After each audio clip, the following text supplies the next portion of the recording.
जय श्री कृष्णा दोस्तों, कैसे हैं आप लोग। मैं आशा करता हूं कि आप सभी अच्छे होंगे। भगवान श्री हरि की कृपा आप लोगों पर सदा बनी रहे। आप लोग सदा खुशी से जीवन अपना व्यतीत करते रहें।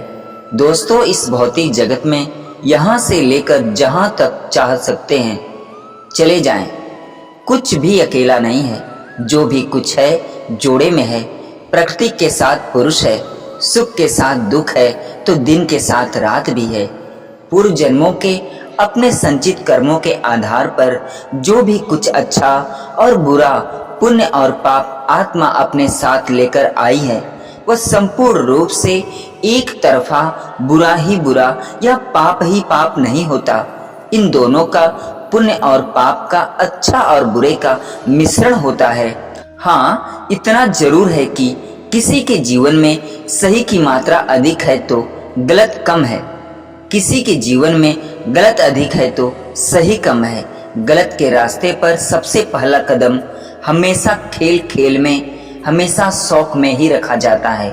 और जैसे ही गलत रास्ते पर चलने का पहला स्वाद चख लेता है इंसान, फिर व्यक्ति को रास्ते पर आगे बढ़ने से कोई नहीं रोक सकता। वो एक शेर है ना, एक कदम गलत उठा था राह ए शौक में जिंदगी, उम्र तमाम मुझे ढूंढती रही।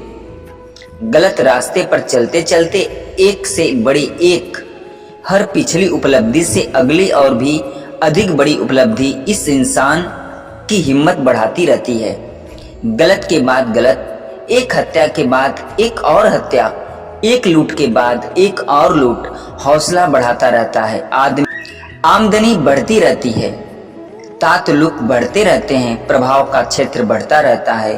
पहली बार में छोटे से गांव के लाला की दुकान को लूटा, फिर उसके बाद यह सिलसिला कुछ इस तरह बढ़ा कि वह बड़ी दुकान को लूटा, फिर उससे बड़ी दुकान को लूटा, फिर राज्य गिरोह को लूटा, फिर उसके बाद अंतरराष्ट्रीय गिरोह तक बढ़ जाता है। धीरे धीरे गुनाहों का यह सिलसिला का लिस्ट इतनी लंबी हो जाती है कि पाप का घड़ा धीरे धीरे ही सही परंतु निश्चित रूप से निरंतर भरता ही रहता है। लेकिन कब तक भरता है दोस्तों, ये जानना भी बहुत जरूरी है।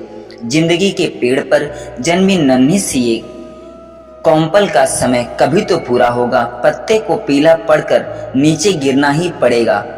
आने वाली बसंत ऋतु के लिए पतझड़ का होना तो प्रकृति के नियमों में से एक है, तो इस पाप के घड़े का भरकर फूटना भी निश्चित है। और जब समय आता है पाप से भरे हुए घड़े के फूटने का, सबसे बड़े मजे की बात यह है कि इसकी मौत भी किसी बाहरी कारण से नहीं आती, इसके द्वारा ही अतीत में करी गई कोई छोटी सी गलती ही इसकी मौत का कारण बनती है। एक उदाहरण हम आपको बताते हैं। गांव के जमींदार के घर में घुसकर लूटपाट मचाई, घर के सब सदस्यों को मौत के घाट उतार दिया। गलती से एक 4 साल का बच्चा जो डर के मारे खाट के नीचे घुस गया था, इनकी नजरों से बच गया था, आज उसके ही हाथ में पिस्तौल है जिससे वह गोली चलेगी जो इस तथाकथित सेठ जी की मौत का कारण बनेगी। पाप का घड़ा भर कर ही क्यों फूटता है? यह घड़ा वह घड़ा नहीं है जिसमें पानी भरा जाता है। उपरोक्त वाक्य में रूपक अलंकार है। यह घड़ा शरीर के लिए प्रयोग में लाया गया है, क्योंकि इस शरीर में आत्मा ऐसे ही रहती है जैसे घड़े में पानी रहता है। दोस्तों, हम घड़ा भरे ही क्यों, जिसके ना फूटने का इंतजार रहे। दिल में ना पाप करेंगे और ना ही इसके परिणाम का भय सताएगा। अपराध करने और फिर उसको छुपाने में और अपराध होने का जन्म होता है। एक बात हमेशा ध्यान रखें कि पाप कभी छुपता नहीं और इसका हिसाब हमेशा देना पड़ता है।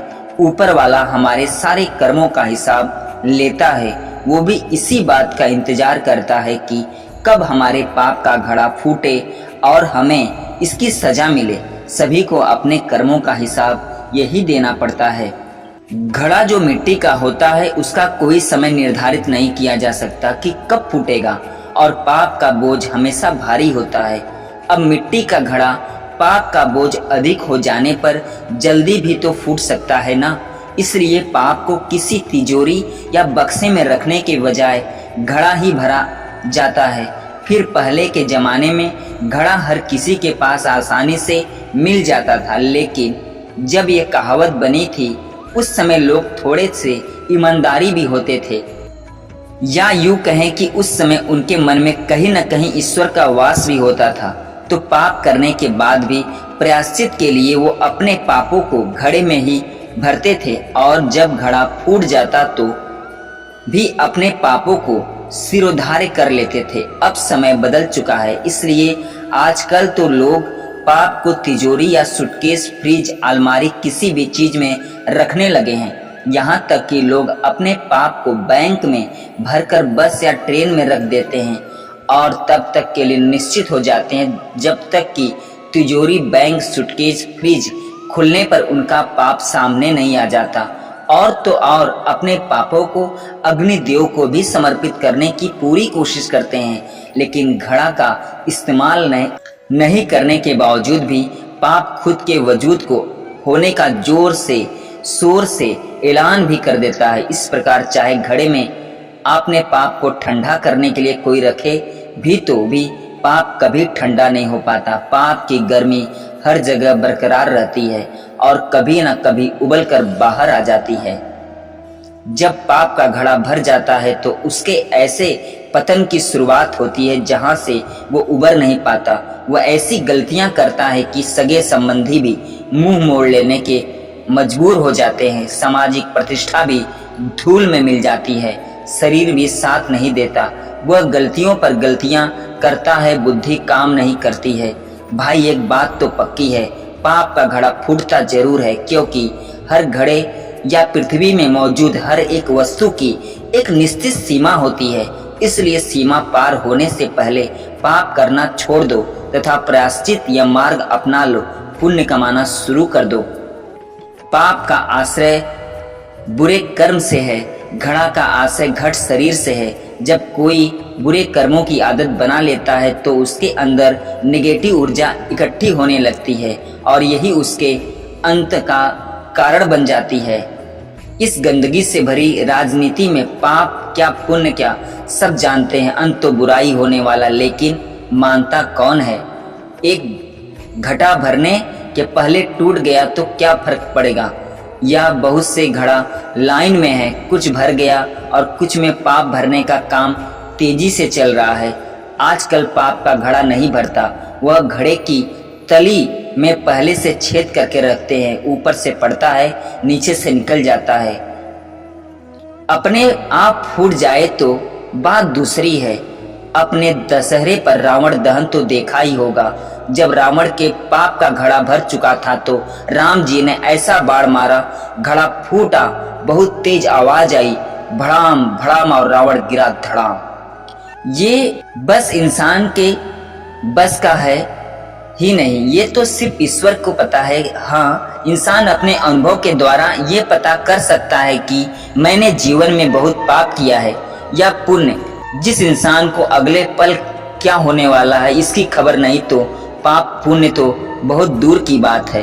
तो दोस्तों आज के लिए बस इतना ही। मैं आशा करता हूँ कि ये वीडियो आप लोगों को अच्छी लगी होगी। दोस्तों अगर ये वीडियो अच्छी लगी हो तो भगवान श्री कृष्ण के लिए, श्री हरि के लिए, भक्त वत्सल प्रभु श्री राम के लिए चैनल को लाइक, शेयर, सब्सक्राइब जरूर करिएगा। दोस्तों पूरा वीडियो देखने और सुनने के लिए धन्यवाद।